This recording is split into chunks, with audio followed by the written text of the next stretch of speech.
Ninth class. देखिए, अब मैं आज आपको आगे की क्वेश्चन बता रहा हूं। ठीक है, तो देखो नेक्स्ट क्वेश्चन है क्वेश्चन नंबर 5। क्वेश्चन नंबर 5 क्या है वो देखिए। इसमें दिया हुआ है एक घनाकार डिब्बे का एक किनारा 10 सेंटीमीटर लंबाई का है। ठीक है, तथा एक अन्य घनाभाकार यानी दो डिब्बे हैं। एक तो है, ये हो गया आपके क्वेश्चन नंबर कौन सा है, 5वां। दो डिब्बे हैं, एक तो है घनाकार और एक है घनाभाकार। मतलब इन दोनों का जो आकार है दोनों अलग अलग है, एक घन के आकार का और एक घनाभाकार है। ठीक है, फिर इसके बाद में क्या दिया है, लंबाई चौड़ाई और ऊंचाई जो घनाभाकार है उसकी दे रखी है 12.5 सेंटीमीटर, 10 सेंटीमीटर और 8 सेंटीमीटर। ठीक है, अब इसने पूछा क्या है, दो चीजें पूछी है। किस डिब्बे का पार्श्व पृष्ठीय क्षेत्रफल अधिक होगा और कितना अधिक। तो पहले देखिए, घनाभाकार डिब्बा है, इसका पार्श्व पृष्ठीय क्षेत्रफल, पार्श्व पृष्ठीय क्षेत्रफल यानी चारों दीवारों का क्षेत्रफल, तो ये आ जाएगा। घनाभाकार है तो इसमें कितनी होती है, देखिए एक पृष्ठ का होता है भुजा स्क्वायर, तो 4 का कितना हो जाएगा, 4 इंटू एल स्क्वायर मतलब भुजा स्क्वायर। अब भुजा आपको दे रखी है 10, तो 4 इंटू 10 का वर्ग, तो इसको हल करेंगे तो देखिए 4 गुणा में कितना आ गया 100, तो यह है आपके 400 वर्ग सेंटीमीटर। तो ये तो हो गया पहले डिब्बे का। ठीक है ना, और दूसरा डिब्बा उसकी दे रखी है लंबाई चौड़ाई और ऊंचाई कितनी है। देखिए लंबाई दे रखी है 12.5, चौड़ाई दे रखी है 10 और ऊंचाई दे रखी है 8 सेंटीमीटर। तो इस डिब्बे का देखिए घनाभाकार डिब्बे का, घनाभाकार डिब्बे का पार्श्व पृष्ठीय क्षेत्रफल, पार्श्व पृष्ठीय क्षेत्रफल बराबर क्या होता है, 2 गुणा में ऊंचाई कोष्टक में लंबाई और प्लस चौड़ाई। पहले सूत्र लिख दिया, अब इसमें मान रख दो। तो देखिए 2 गुणा, यहां पर ऊंचाई जो दे रखी है वो है आप लोगों के कितनी, 8 सेंटीमीटर। ऊंचाई कितनी दे रखी है यहां पर, 8 सेंटीमीटर। तो आप लोग क्या करेंगे, 8 पहले ये लिखिए 2 इंटू 8, और लंबाई कितनी है 12.5 और प्लस के 10।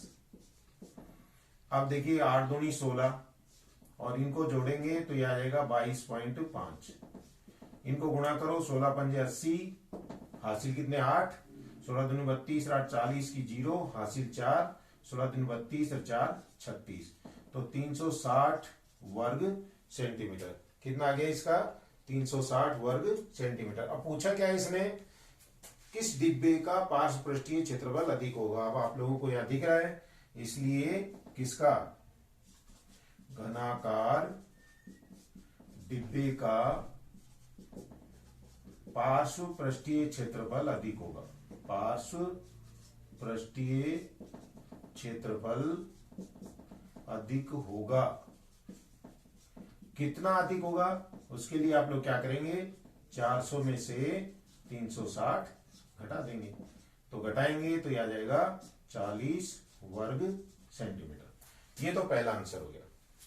दूसरा इसने पूछा है इसी में, किस डिब्बे का कुल पृष्ठीय क्षेत्रफल, किस डिब्बे का कुल पृष्ठीय क्षेत्रफल कम होगा और कितना कम। तो दोनों का अपने को क्या निकालना, अब संपूर्ण पृष्ठीय क्षेत्रफल। तो देखो पहला हो गया, अब इसके बाद में आता है आपके संपूर्ण पृष्ठीय क्षेत्रफल। तो देखो पहले घनाकार डिब्बे का, ये सेकंड है इसकी, घनाकार डिब्बे का संपूर्ण पृष्ठीय क्षेत्रफल क्या होता है सूत्र, 6 इंटू एल स्क्वायर।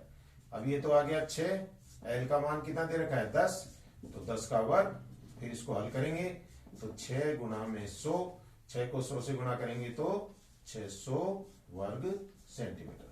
ये तो आ गया आपके घनाकार डिब्बे का संपूर्ण पृष्ठीय क्षेत्रफल।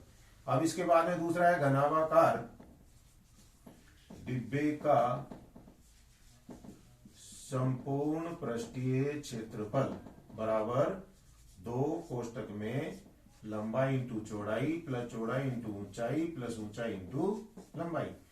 अब इसके अंदर मान रख दीजिए दो कोष्टक में। देखिए लंबाई आपको दे रखी है कितनी 12.5, 12.5 गुणा में 10 प्लस 10 गुणा में 8 और प्लस 8 गुणा में 12.5। अब इसको हल करेंगे। देखो दो इसको हल किया तो ये आ गया आपके 125, 10 अठे 80 प्लस 8 पंजे 40, 4 आगे 12 अठे 94 और 4 100, ये आ गया। अब इनको जोड़ेंगे तो जोड़ने पर देखिए कितना आएगा ये आपके, ये तो आ गया 2, इनको जोड़ेंगे 205, 205 और ये आ गया आपके 305। अब इनको गुणा करेंगे तो ये आएगा 610 वर्ग सेंटीमीटर। अब इसमें पूछा क्या है कि कौन सा किस डिब्बे का कुल पृष्ठीय क्षेत्रफल कम है। तो आपको दिख रहा है यहां पर ये 600 है, ये 610 है, तो ये कम है, इसलिए घनाकार डिब्बे का संपूर्ण पृष्ठीय क्षेत्रफल कम है। कितना कम है? 610 में से 600 घटा दो तो ये आ जाएगा आपके 10 वर्ग सेंटीमीटर। कितना आ जाएगा? 10 वर्ग सेंटीमीटर। तो ये हो गया आपके क्या, इस तरीके से आप लोगों ने ये सवाल कंप्लीट कर लिया। अब इसके बाद में नेक्स्ट क्वेश्चन देखिए क्या है। नेक्स्ट है आपके, नेक्स्ट क्वेश्चन है, उसमें देखिए क्या दे रखा है आप लोगों के। इसमें दिया हुआ है एक छोटा पौधा घर संपूर्ण रूप से शीशे की पट्टियों से बनाया गया है। ठीक है, घर के अंदर ही बनाया गया है और शीशे की पट्टियों को टेप के द्वारा चिपकाया गया है। ठीक है, ये पौधा, इस पौधे की जो आप लोगों को आगे माप दे रखी है, कितना ये पौध घर की लंबाई चौड़ाई ऊंचाई दे रखी है। लंबाई देखिए ये आ गया आपके क्वेश्चन नंबर 6, पौध घर की माप, पौध घर की माप देखिए लंबाई दे रखी है, लंबाई है इसके अंदर कितनी 20 सेंटीमीटर, चौड़ाई दे रखी है कितनी, चौड़ाई है आपके कितनी दे रखी है इसके अंदर 25 सेंटीमीटर, 25 सेंटीमीटर और ऊंचाई भी कितनी दे रखी है, ऊंचाई भी 25 सेंटीमीटर, ये 25 सेंटीमीटर और ऊंचाई भी कितनी है 25 सेंटीमीटर। ठीक है ना। अब इसके अंदर देखिए क्या दे रखा है, पहले दे रखी है आप लोगों को लंबाई कितनी दे रखी है, हाँ 30, 25 और 25। और तो अब इसमें क्या पूछा गया है वो देखिए आप लोग, इसमें ये दिया है, हाँ ये 30 है, 30 सेंटीमीटर, 25 सेंटीमीटर, 25 सेंटीमीटर है। तो आपको पूछा गया है क्या, इससे प्रयुक्त शीशे की पट्टियों का क्षेत्रफल ज्ञात करो। इसमें प्रयुक्त यानी इसका अपने को संपूर्ण पृष्ठीय क्षेत्रफल निकालना है। प्रयुक्त शीशे की पट्टियों का क्षेत्रफल बराबर पौध घर का संपूर्ण पृष्ठीय क्षेत्रफल। और संपूर्ण पृष्ठीय क्षेत्रफल का सूत्र क्या होता है, दो कोष्टक में क्या होगा, दो कोष्टक में लंबाई इंटू चौड़ाई प्लस चौड़ाई इंटू ऊंचाई प्लस ऊंचाई इंटू लंबाई। अब इसके अंदर मान रख दो 2 और कोष्टक में आप लोगों के देखिए लंबाई कितनी दे रखी है 30, तो 30 गुणा में 25 प्लस 25 गुणा में 25 प्लस 25 और गुणा में 30। अब इसको हल करेंगे तो देखिए 2 आ गया, 25 3 75, 750, 25 को 25 से करेंगे 625 और ये भी आगे कितने 750। अब इसके अंदर देखिए इनको अपन जोड़ेंगे तो देखो 700, 700, 1400, 1500, 600, 2100, 25 आ गई।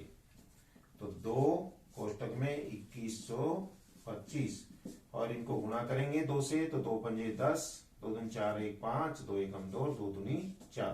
तो ये कितना आ गया 4250 वर्ग सेंटीमीटर। तो इस तरीके से पौध घर में जो शीशे की पट्टियां काम में ली गई हैं उनका कुल क्षेत्रफल आ गया। अब इसके बाद में दूसरा पूछा है क्या कि सभी किनारों के लिए कितने टेप की आवश्यकता होगी। अब आप देखिए सभी किनारों के लिए, अब आप देखिए यहां जैसे मान लीजिए ये पौध घर है, ठीक है ना, तो इसके अंदर देखो 1 2 3 और 4, ये 4 कोने हो गए, ये तो हो गई ऊंचाई, 4 बार ऊंचाई है, 4 बार लंबाई है और 4 बार ही चौड़ाई है। तो कहने का मतलब कुल टेप की लंबाई, कुल टेप की लंबाई बराबर आएगी 4L प्लस 4B और प्लस 4H। क्यों आया समझ गए आप लोग, क्योंकि 4 इसमें लंबाई है, 4 इसमें चौड़ाई है और 4 इसमें ऊंचाई है। अब इसमें 4 तो ले लिया कॉमन, लंबाई कितनी है देखो 30 प्लस 25 प्लस 25। अब इनको आप लोग गुणा कर दीजिए तो 4 गुणा में 80 और 80 को 4 से गुणा करेंगे तो ये आ जाएगा आपके 320 सेंटीमीटर। तो ये आगे टेप की लंबाई। तो इस तरीके से आपके क्वेश्चन हो गए। कल आपको आगे के लास्ट क्वेश्चन बता दी जाएगी। धन्यवाद।